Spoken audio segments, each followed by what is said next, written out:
Bonjour, ici Daniel Poulain. Je tiens à vous remercier d'être là pour venir entendre ce message que je crois que c'est le Seigneur qui me l'a mis sur le cœur. C'est un message qui est pertinent pour aujourd'hui dans l'éthos qu'on vit. Je crois que la situation du COVID a beaucoup affecté le moral des gens. J'en ai parlé un peu à la dernière réunion, comme quoi qu'il fallait s'accrocher, qu'il fallait mettre notre confiance dans le Seigneur, dans sa parole, dans la parole du Seigneur, parce que là-dedans, on retrouve toutes sortes de promesses où ce que Dieu nous promet qu'il va être avec nous. Le thème de cette série-là, cette mini-série-là, c'est basé dans Actes au chapitre 3, le verset 20, qui nous dit « Afin que des temps de rafraîchissement viennent de la part du Seigneur ». Voyez-vous, il y a quelque chose que Dieu veut faire dans nos vies, c'est des temps de rafraîchissement. Je crois que Dieu donne des temps de rafraîchissement. C'est quelque chose que je vis, que je crois aussi que d'autres personnes l'ont vécu.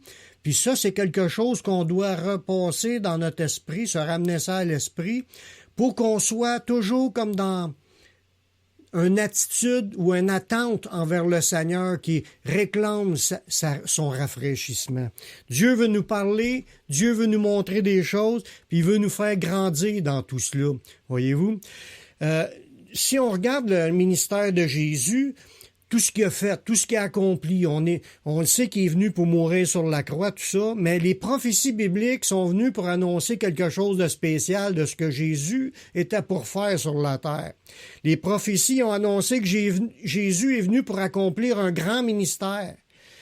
Dans Luc au chapitre 4, le verset 18 et 19, ça nous dit « L'Esprit du Seigneur est sur moi parce qu'il m'a oint pour annoncer une bonne nouvelle aux pauvres, puis il m'a envoyé pour guérir ceux qui ont le cœur brisé, pour proclamer aux captifs la délivrance et aux aveugles le recouvrement de la vue. » Puis il nous dit aussi « Pour renvoyer libres les opprimés, et publier aussi une année de grâce du Seigneur. » Voyez-vous, dans ces passages-là, il y a des choses quand même très intéressantes de ce que Jésus avait reçu une onction dans le but de venir faire quelque chose parmi les hommes. Puis son onction, qui était sur lui, c'était le Saint-Esprit, puis tous les dons qu'il a reçus pour pouvoir accomplir son ministère, c'était pour rejoindre tout le monde qui est autour de lui. Partout ce qui passait, les gens recevaient sa bénédiction, que ce soit des guérisons, des délivrances, des restaurations. Parce que dans ce passage-là, ça nous dit « L'Esprit du Seigneur sur moi », c'est Jésus qui parle, « parce qu'il m'a oint pour annoncer la bonne nouvelle », ça c'est prêcher l'Évangile, que le salut sera accessible. Il y a aussi, il avait été envoyé pour guérir le cœur brisé. Ça veut dire Dieu fait une œuvre puissante dans notre cœur, pas juste dans notre corps, dans notre cœur, pour proclamer aux captifs la délivrance, aux aveugles le recouvrement de la vue, pour envoyer libres les opprimés, puis pour publier une année de grâce du Seigneur. L'onction du Seigneur est sur lui pour guérir les cœurs brisés. C'est un peu ça qu'on veut regarder aujourd'hui, parce qu'avec ce qu'on vit, avec le COVID, le confinement, tous les moments qu'on a comme seul, plus seul qu'avant, on est privé de la communion fraternelle, on est privé du contact qu'on a dans l'Église, on est privé beaucoup avec le contact de nos familles. Ça, c'était dans le plan de Dieu que les gens se rencontrent dans leur famille pour pouvoir se remonter le moral, puis pouvoir expérimenter qu'on soit heureux ensemble. Puis Dieu, dans son plan, il savait que les gens vivraient des temps difficiles, puis il avait envoyé son fils Jésus avec cette onction-là. Une, entre autres, de ces onctions, c'était pour guérir les cœurs brisés. Là, on ne parle pas de guérir après la résurrection, quand on va être rendu là au bord. On parle de guérir les cœurs brisés ici même, sur cette planète. Les gens qui entouraient Jésus ont pu profiter d'un rafraîchissement dans leur âme, une bénédiction. Et autant qu'ils étaient accablés, puis ils pleuraient, puis il y avait des temps difficiles, autant que Dieu, à travers Jésus, a relevé beaucoup de gens. Beaucoup de gens qui avaient des blessures intérieures ont été guéris. Il y avait aussi des attaques qui venaient du diable qui les blessaient à l'intérieur. Ils ont été délivrés. Dieu a agi puissamment à travers Jésus. Mais il a accompli aussi sa mission de mourir sur la croix, puis de payer pour la dette du péché, puis il est ressuscité. Mais outre qu'il soit venu pour la résurrection, il est venu aussi pour faire du bien aux gens. Puis c'est ça qu'on veut regarder aujourd'hui un peu avec des versets. Comment Dieu, il se préoccupe de notre état intérieur. Il se préoccupe de l'état de notre âme, nos sentiments, nos émotions, nos pensées, notre état d'être, notre attitude, notre manière intérieure de vivre la vie, surtout quand on est abattu, écrasé, puis on est comme ses nerfs, là, on ne sait plus où se garocher parce qu'on les comptes arrivent, peut-être qu'on a perdu notre emploi, puis on est comme en mode panique. Dieu veut agir dans cette situation-là pour guérir notre intérieur, afin que même si on vit des choses difficiles à l'extérieur, que notre intérieur soit restauré.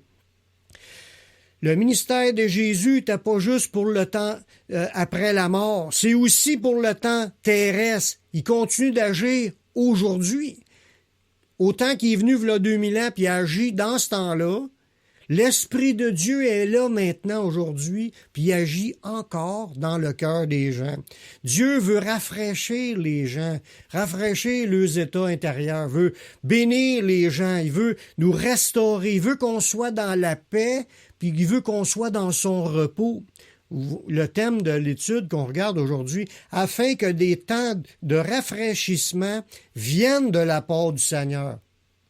Fait que ces temps de rafraîchissement-là sont offerts par Dieu pour qu'on puisse être restauré, rafraîchi, béni intérieurement dans les moments qu'on vit présentement, les choses difficiles ou pas. Puis là, Dieu... Pour nous mettre un peu dans le contexte, on va regarder quelques passages dans l'Ancien Testament qui nous parlent comment est-ce que Dieu se préoccupe du repos qu'on peut avoir intérieurement. Si on regarde que Dieu, il sait très bien, lui, c'est quoi le repos, puisqu'au début de la création, dans Genèse, au chapitre 2, le verset 2, ça nous dit que lui-même, le Seigneur, il nous enseigne qu'après avoir tout créé, mais il s'est reposé lui-même de ses œuvres. Moi, je pense, c'est mon opinion, que Dieu n'avait pas vraiment besoin d'un repos dans le sens parce que son corps était fatigué. Pas du tout. Mais se reposer de sa création, il a voulu quand même nous démontrer que après un dur labeur, prendre un temps, prendre un break, prendre une fin de semaine, prendre un temps de repos, ça fait du bien. Dieu n'avait pas réellement besoin, mais il nous dit dans sa parole qu'il en a pris un, il s'est reposé de ses œuvres. On voit ça dans Genèse chapitre 2, le verset 2, ça nous dit « Dieu acheva au 7e jour son œuvre qu'il avait faite. » Il avait créé toute la création pendant les 6 jours. Puis il se reposa au 7e jour de toute son œuvre qu'il avait faite. Il a pris un repos, une journée de sabbat, la 7e journée. Il s'est reposé. Dieu voulait nous donner un message dans tout cela, que même lui, il a pris un break, pris un repos après avoir travaillé. Puis là, après ça, on voit que dans ses enseignements, dans la révélation qu'il a amenée aux hommes, c'est comme s'il a mis un peu plus d'accent sur ce côté-là, sur la question de prendre un repos, que c'était essentiel à l'humain de prendre un repos. Dieu, il a béni, puis il a déclaré saint ce jour de repos-là.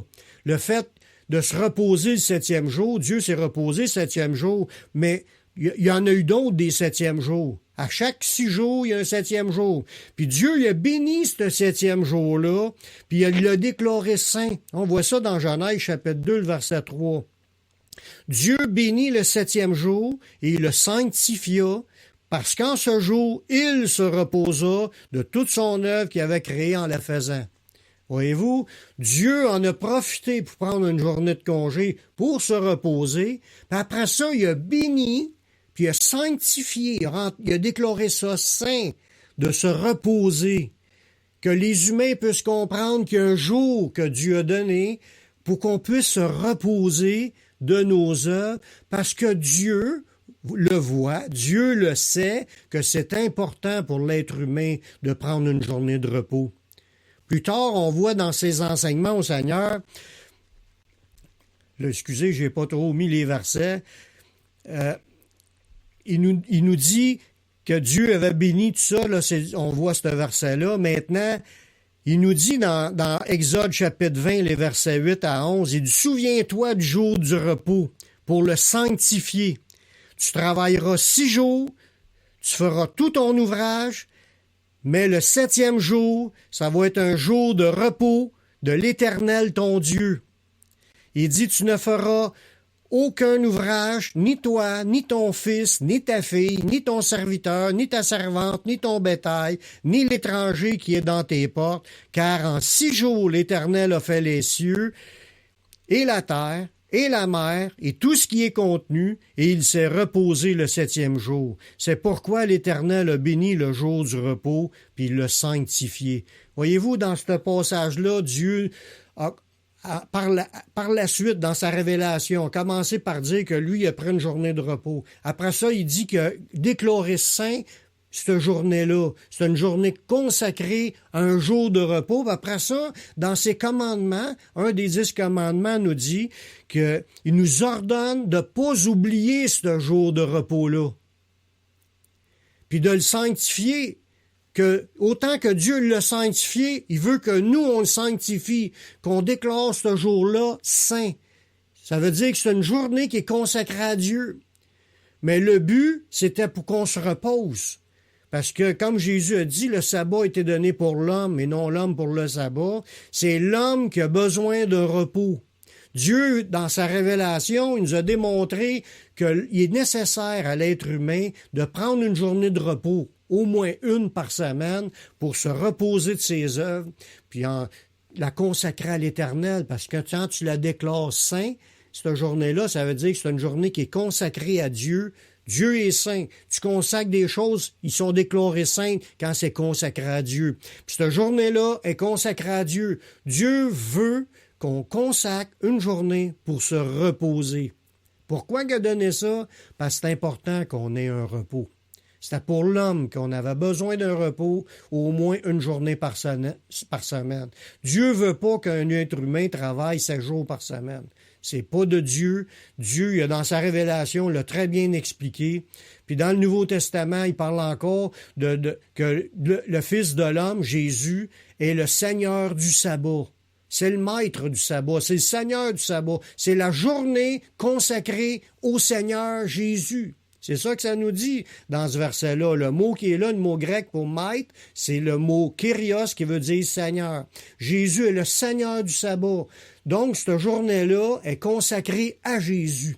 C'est là qu'on rentre dans l'idée comment est-ce que Dieu veut qu'on se repose. C'est pas, on n'a pas à se sentir coupable parce qu'on prend une journée de repos. Dieu veut qu'on se repose. Dans sa révélation, il a même imposé qu'on prenne une journée de repos, puis on lui consacre à lui pour le glorifier. Là-dedans, il y a tout un enseignement à comprendre. Dieu veut qu'on se repose physiquement. Mais là, on est en train de voir afin qu'on ait des temps de rafraîchissement qui viennent de la part du Seigneur. Jésus veut maintenant nous apporter un repos encore bien plus grand que juste un repos physique. Il nous offre un repos de l'âme. Dans le passage qui a reçu l'onction pour guérir ceux qui ont le cœur brisé, c'est parce que le cœur, c'est l'âme, c'est notre intérieur. C'est là que tout se passe, dans notre morale, dans nos pensées, dans nos sentiments, nos émotions. Quand tout est brisé, quand tu es fatigué, tu es abattu, tu es écrasé, il n'y a plus rien qui fonctionne comme il faut. Dieu connaît l'état du cœur des gens, puis il veut intervenir aussi dans cette dimension-là afin qu'on marche dans un repos intérieur. C'est ça qui est le but, c'est ça qu'on veut comprendre. La Bible parle de nous restaurer et de nous donner du repos intérieur. Dans le psaume 19, ça nous dit, voyez-vous, il me manque un verset, ou j'ai mis un verset de trop dans ce passage-là. Dans le psaume 19, le verset 8, ça nous dit « La loi de l'Éternel est parfaite, elle restaure l'âme. Le témoignage de l'Éternel est véritable, puis il rend sage l'ignorant. Dans ce passage-là, c'est un passage dans l'Ancien Testament. Les gens, souvent, ils pensent que dans l'Ancien Testament, que le monde n'était pas intelligent, le monde n'était pas brillant, puis que le monde, c'est comme si on n'avait pas de cœur pour ces gens-là, mais les gens étaient des gens 100% comme nous. Puis ils vivaient le problème dans le cœur, puis ils avaient le cœur blessé, ils avaient le cœur brisé, ils avaient le cœur abattu, la même chose que les êtres humains aujourd'hui. Puis Dieu, des êtres humains de notre époque, c'est ce que je veux dire, puis Dieu, il avait déjà pourvu pour eux une restauration dans leur âme, puis elle était dans la loi de l'Éternel. Ça nous dit dans ce passage-là, la loi de l'Éternel est parfaite, elle restaure l'âme. Dieu avait prévu que les gens, quand ils lisaient la parole de Dieu, puis ils la mettaient en pratique, il y avait de quoi de surnaturel qui se passait dans leur vie, dans ce temps-là. La même chose qu'on peut vivre aujourd'hui quand on se nourrit de la parole de Dieu et qu'on la met en pratique.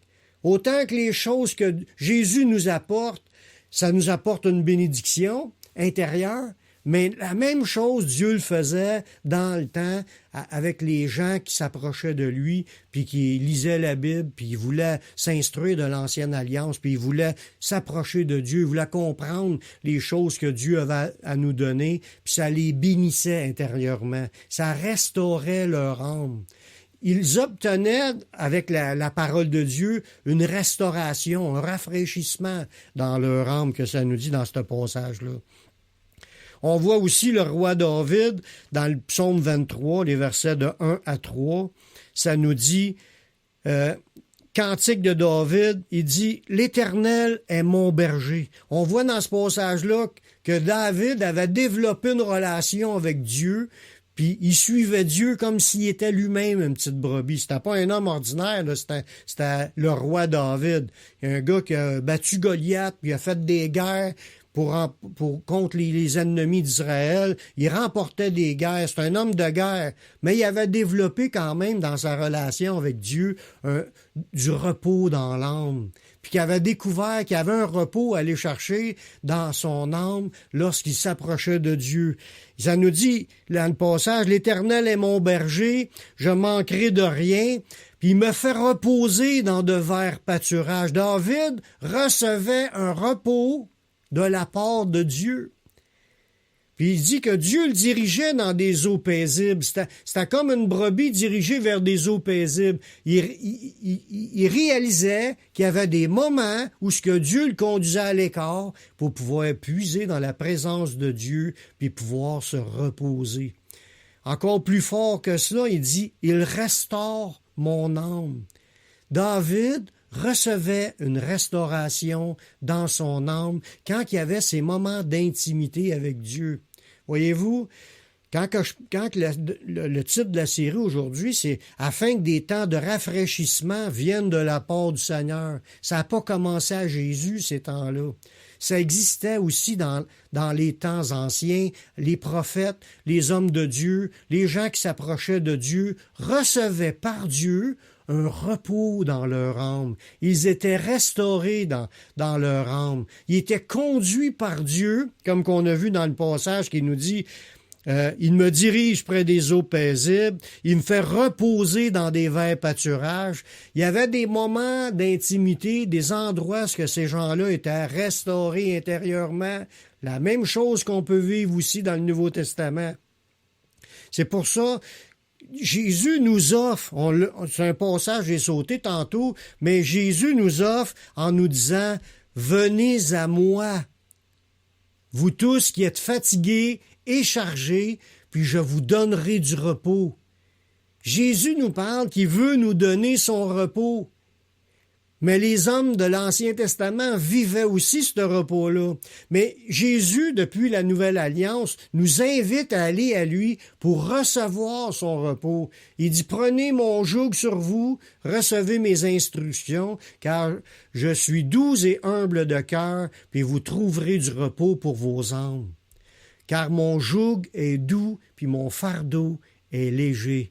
Voyez-vous, dans ces passages-là, ça nous le dit que Jésus nous promet du repos à nous aussi dans notre âme. La même chose que David a pu vivre, la même chose que les hommes de Dieu ont pu vivre dans l'Ancienne Alliance. Dieu nous l'offre aussi dans la Nouvelle Alliance. C'est Jésus qui nous l'apporte, ce repos-là. Quand une personne va à Jésus pour recevoir son repos, il va être restauré dans la présence de Dieu. Il nous dit dans ce passage-là, tu es fatigué, tu es chargé, on est écrasé, on est abattu. La COVID-19, elle nous accable parce qu'on a des moments qu'on avait en communion fraternelle, comme je disais au début de la réunion. On a des moments de la communion fraternelle, c'est interrompu, on ne peut plus aller à l'église, on ne peut plus rencontrer les membres de notre famille. Tout le monde vit des moments de solitude, de désert, puis émotivement, ça ébranle. Puis en plus, si les gens ont perdu leur job, ils ont perdu leur travail, puis en plus, si les gens il y en a qui ont perdu leurs entreprises, il y en a qui c'est leur famille. Au début de la COVID, c'était très difficile pour les familles, puis il y avait une augmentation de divorces. À cause que les gens étaient trop souvent ensemble, ça a occasionné des problèmes. Les gens, ils ont le cœur brisé. Ils ont le cœur avec plein de fardeaux. Ils sont chargés, ils sont fatigués, sont dépressifs. C'est tous des états qui se vivaient dans ce temps-là, puis ça se vit encore aujourd'hui parce qu'on traverse. Puis ça empêche les gens d'avancer puis s'épanouir dans la présence de Dieu. Dieu veut qu'on réalise que si on va à lui, on va recevoir le repos de Jésus, puis en plus, il va nous décharger. Il veut qu'on se décharge sur lui. Il va enlever tout ce qui nous pèse sur les épaules. Il veut guérir nos cœurs brisés. C'est ça l'onction que Jésus avait reçue. Guérir le cœur des âmes de ceux qui souffrent. Puis c'est son ministère. C'était son ministère sur la terre, puis ça l'est encore aujourd'hui. David, le roi David, il croyait aux écrits de la parole de Dieu. Puis dans ses moments de tristesse, il s'appuyait dans sa prière. Il s'appuyait sur la parole de Dieu. On voit ça dans le psaume 119. Il nous dit mon âme pleure de chagrin. Parce qu'il était abattu. Lui aussi, il a vécu ça des temps difficiles. Un point qu'il faut souligner là-dedans, oui, il était restauré dans la présence de Dieu. Oui, le fait que Dieu le conduisait dans des endroits paisibles, puis il restaurait son âme. Ça n'empêche pas qu'il va arriver d'autres situations pour nous attrister, puis qu'on peut pleurer de chagrin parce qu'on a le cœur brisé. Mais là, on a encore des moments où ce qu'on peut s'appuyer sur Dieu. Par la suite, quand il nous dit dans ce passage-là, il dit « Mon âme pleure de chagrin », mais il dit « Relève-moi selon ta parole ». Ça veut dire qu'il reconnaissait que la parole de Dieu, qui annonçait le repos de Dieu, il y croyait. Puis dans sa prière, quand il était en souffrance, quand il était en difficulté, il priait Dieu en se basant sur la parole de Dieu, en disant « Dieu, tu nous le dis dans ta parole que tu es pour nous restaurer. » Fait qu'il dit « Relève-moi selon ta parole. » Il veut qu'on apprenne, Dieu veut qu'on apprenne, comme le roi David, à confesser les versets de la parole pour aller chercher la restauration de Dieu. Ça, David le confessait dans sa prière. Il dit « Relève-moi selon ta parole. » Il était en chagrin, il était en pleurs, il avait besoin d'être restauré, puis il disait à Dieu « Relève-moi selon ta parole. Tu nous le promets dans ta parole de nous relever. » Fait que David s'appuyait sur la parole de Dieu, puis il priait Dieu dans ce sens-là. C'est là que Dieu le conduisait dans des verts pâturages, que Dieu l'emmenait dans des eaux paisibles, que Dieu restaurait son âme. Quand tu t'approches de Jésus, tu peux y demander, confesser ses paroles, ses versets. Il dit « Venez à moi, vous tous qui êtes fatigués et chargés, je vais vous donner du repos. » On peut confesser ce verset-là puis lui dire « Relève-moi selon ta parole. » Lorsque Jésus a dit qu'il nous donne sa paix, c'est en rapport d'une relation de Dieu avec nous. Dans Jean 14, 27, il nous dit « Je vous laisse la paix, je vous donne ma paix. » Il dit, je vous la donne pas comme le monde donne, que votre cœur ne se trouble point et ne s'alarme point. Voyez-vous, dans ce passage-là, Jésus nous spécifie quelque chose. Il veut pas que notre cœur se trouble ou que notre cœur s'alarme. Se troubler, c'est de devenir angoissé. Troubler, c'est de plus savoir quoi faire parce qu'on a peur, on a des craintes, tout va mal, puis on capote. Puis qui s'alarme, c'est qu'on va crier, puis on va être reviré à l'envers. Il dit que votre cœur ne se trouble point et s'alarme point.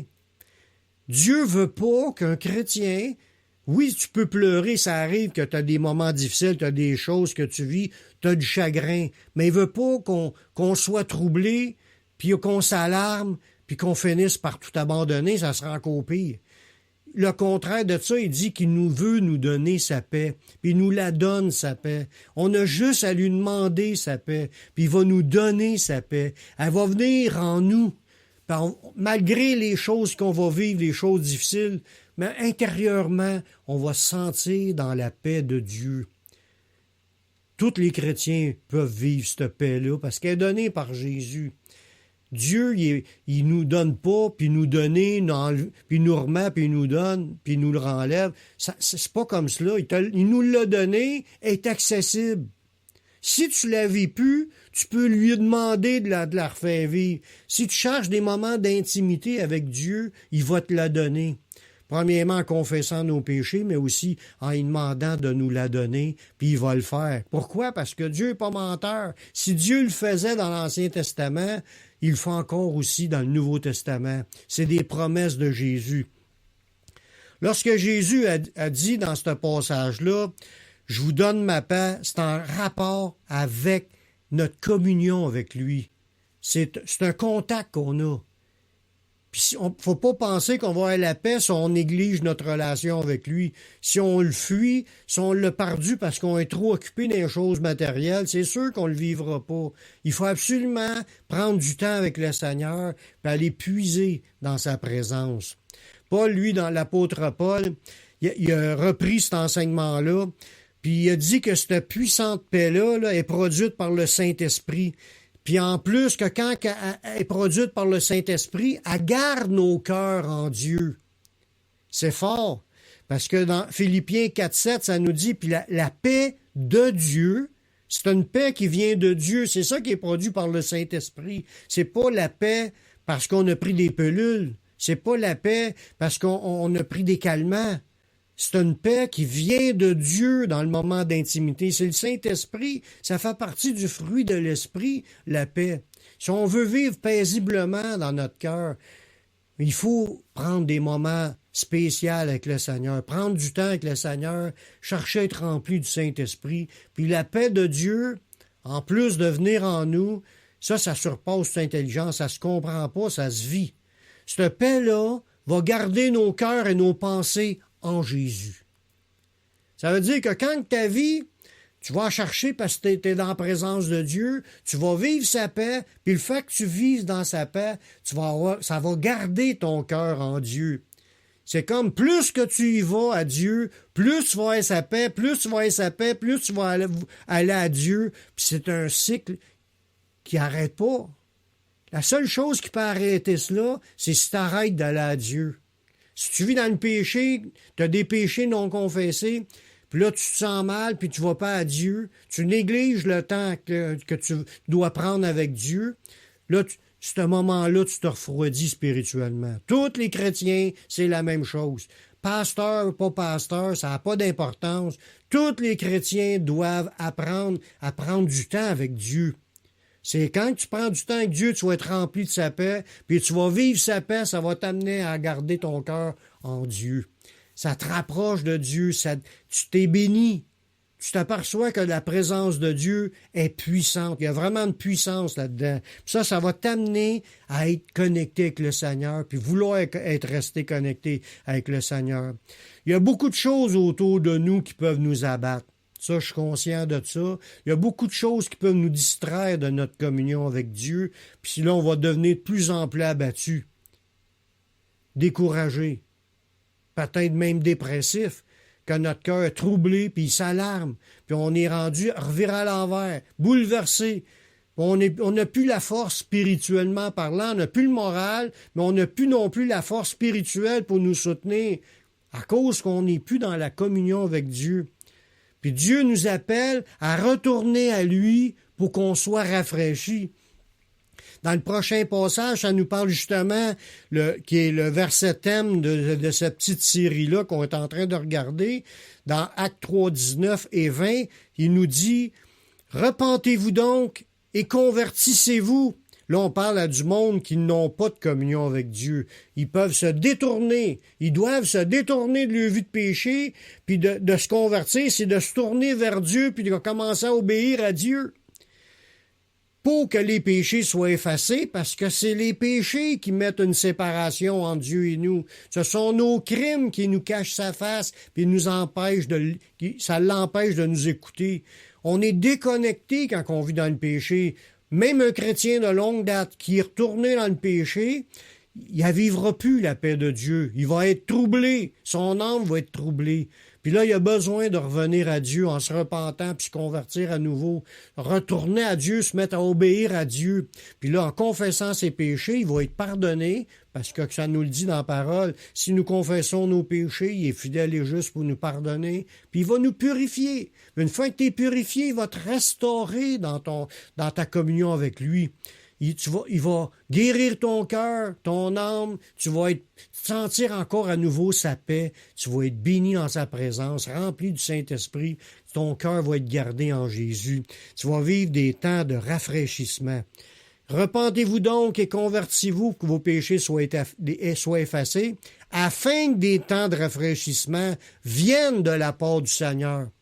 Voyez-vous, tu peux pas vivre des temps de rafraîchissement si tu n'es pas revenu au Seigneur.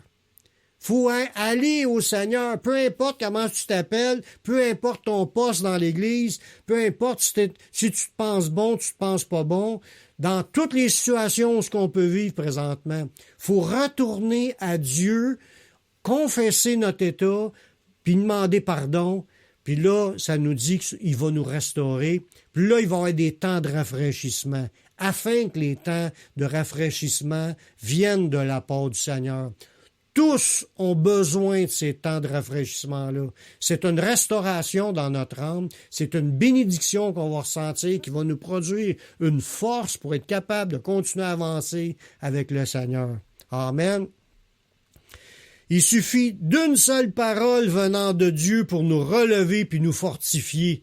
La Bible elle nous dit dans la parole, dans un exemple de quelqu'un qui l'a vécu, c'est le prophète Daniel dans l'Ancien Testament, il était abattu, il y avait des visions qu'il ne comprenait pas, il priait Dieu pour avoir les réponses, il y a un ange qui est apparu, puis là il est tombé comme mort, tout reviré à l'envers, puis il n'y avait plus de force, ça nous dit, il était tombé sur sa face, il était comme à terre, physiquement puis spirituellement, moralement, il était écrasé à terre, puis il était plus capable de se relever.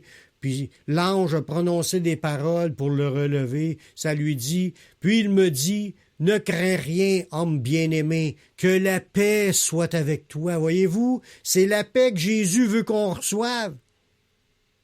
Que la paix soit avec toi. Une fois que tu vis dans ce paix-là, t'es renouvelé, t'es restauré, ton âme va être bénie, tu vas retrouver tes forces spirituellement. Il dit que la paix soit avec toi. Courage! Courage! Et comme il me parlait, je repris des forces, et je dis que mon Seigneur parle, car tu m'as fortifié. Voyez-vous, les paroles du Seigneur, quand elles sont prononcées envers nous, ça fait un œuvre de puissance, ça nous renouvelle dans notre paix. C'est pour ça qu'on se bénit entre frères et sœurs. La paix, le mot paix, c'est shalom. Shalom! Que le shalom de Dieu soit sur toi, que la paix de Dieu soit sur toi. Nous devons nous bénir les uns les autres. Puis croire que quand on dit que le Seigneur te bénisse, que le Seigneur te donne sa paix, que le Seigneur te relève et te fortifie, c'est des paroles du Seigneur. C'est écrit que c'est des formules de bénédiction dans la parole de Dieu. C'est des formules de bénédiction que nous devons prononcer pour bénir les gens. Parle. Ton serviteur écoute. On est à l'écoute du Seigneur, puis on les oreilles, les yeux, notre force. il y a comme un éveil qui se fait, puis on est rempli de la touche du Seigneur, puis ça nous relève, ça nous fortifie, puis on est béni, puis on est connecté avec le Seigneur. C'est ça qu'on a besoin. Une seule parole du Seigneur qui vient prononcée par Dieu, prononcée par son ange, prononcée par des chrétiens, des gens qui sont en communion avec Dieu puis qui bénissent les autres, ça restaure. Ça bénit, ça fortifie, puis on est relevé, puis on est capable à nouveau de continuer la route avec les autres. Rappelons-nous de chaque bénédiction rafraîchissante qu'on a eue, qu'on a déjà expérimentée avec le Seigneur. Quand tu es dans des moments difficiles, il faut se rappeler que ce qu'on a déjà vécu avec le Seigneur. Le Seigneur, ce qu'il a déjà fait, il est capable de le faire encore. Puis ce qu'il a fait il y a 2000 ans, il le fait encore aujourd'hui. Il restaure, il donne sa paix, il nous veut nous bénir. Puis quand tu es dans un moment d'une pause difficile, il faut que tu t'en rappelles pour retourner à Dieu, pour aller le chercher. C'est ce que Jonas a déclaré dans son passage dans Jonas, au chapitre 2, le verset 7. Il dit, quand mon âme était abattue au-dedans de moi, ça allait arriver pas juste aux chrétiens d'aujourd'hui, ça allait arriver aussi aux prophètes de l'Ancien Testament. Ça arrivait à tous les hommes de Dieu de vivre des moments de difficulté. Mais il dit, quand mon âme était abattue au-dedans de moi, je me suis souvenu de l'Éternel. C'est là le problème. Des fois, pas des fois, souvent, puis quasiment tout le temps, on devient abattu parce qu'on a oublié Dieu. Faut retourner à Dieu pour aller chercher sa bénédiction. Puis là, Jonas l'a dit, je me suis souvenu de l'Éternel. Puis là, il dit, ma prière est parvenue jusqu'à toi dans ton Saint-Temple. Quand tu te souviens de Dieu, ta prière va être entendue. Quand tu oublies Dieu, tu oublies même aussi de prier, tu pries plus, tu t'approches plus de Dieu. C'est pour ça qu'on devient abattu. Dans ce passage-là, ça nous dit, quand mon âme était abattue au-dedans de moi, je me suis souvenu de l'Éternel. Puis là, quand il s'est souvenu de l'Éternel, c'est là qu'il a été entendu, puis il a été relevé et fortifié. C'est de même depuis le début de la création, que la bénédiction de Dieu est sur nous, va être en nous, on va recevoir sa restauration quand on se souvient de l'Éternel. Je vais finir avec un dernier passage. C'est notre meilleure alternative pour recevoir les bénédictions de Dieu dans notre âme, c'est d'espérer en Dieu.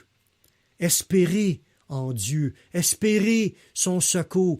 Quand on dit espérer, c'est d'attendre avec confiance qu'on le sait que Dieu va nous bénir. Dans le psaume 43, le verset 5, le psalmiste nous dit « Pourquoi t'as battu, mon âme? » Il vivait encore un moment où il était abattu dans son âme. Son cœur était brisé, il était abattu, il avait plus de force, il avait besoin d'une touche de Dieu. Il dit, pourquoi t'as battu, mon âme, et gémis-tu au-dedans de moi?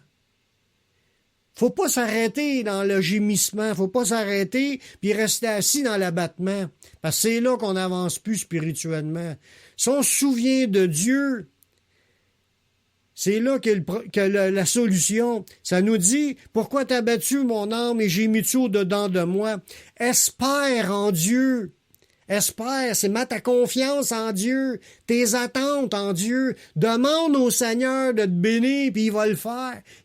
Il va te fortifier. Ça arrive à tout le monde d'être abattu. C'est arrivé au roi David, à Jonas, à Daniel. Il y a plein d'autres passages, on peut pas tous les sortir, plein d'autres passages où les gens ont vu des moments excessivement difficiles. Sauf quand ils se rappellent de Dieu, quand ils se souviennent de Dieu, quand ils se mettent à espérer en Dieu, c'est là que tout change. Peut-être les choses autour ne changeront pas, mais ça va changer en dedans. En dedans, ton âme va être restaurée, ton âme va être bénie, ton âme va être dans la paix de Dieu. Tu vas être heureux dans la présence de Dieu. David, il se disait de ne pas rester dans l'abattement. Puis il se posait la question, pourquoi je t'ai abattu dans mon âme? Pourquoi j'ai mis au-dedans de moi? Il dit, espère en l'Éternel, car je le louerai encore, il est mon salut et mon Dieu. Il parlait comme quelqu'un qui connaît Dieu. Il sait que son secours, c'est Dieu, puis qu'on doit se tourner vers Dieu pour recevoir sa bénédiction. Je vais prendre un moment pour prier avec vous, pour qu'on puisse demander au Seigneur. Je sais qu'il y en a qui écoutent puis qui ont le cœur brisé, ils ont des abattements, sont écrasés, ils gémissent, ils crient, mais ils crient peut-être pas à Dieu, mais ils crient de douleur, de souffrance. Leur vie est bouleversée. Mais il est grandement temps qu'on prenne dès ce moment le temps de se retourner vers Dieu afin que des temps de rafraîchissement viennent de la part du Seigneur. Nous devons nous tourner vers Dieu afin que des temps de rafraîchissement viennent de la part du Seigneur. C'est ce qu'on désire, Seigneur, être rafraîchi par toi. Je confesse que mon cœur est abattu. Je gémis au-dedans de moi, je crie, je pleure. Je suis abattu, j'ai le cœur brisé. Mais je sais, Seigneur, je me souviens, Seigneur, que ta parole le dit, qu'on reçoit en toi la restauration, la bénédiction, le rafraîchissement. Pardonne tous nos péchés, Seigneur. Purifie-nous de toute souillure, de la chair et de l'esprit. Délivre-nous de nos chaînes et de nos liens. Et relève-nous, Seigneur. Fortifie-nous. Remplis-nous de ta présence et de ta puissance.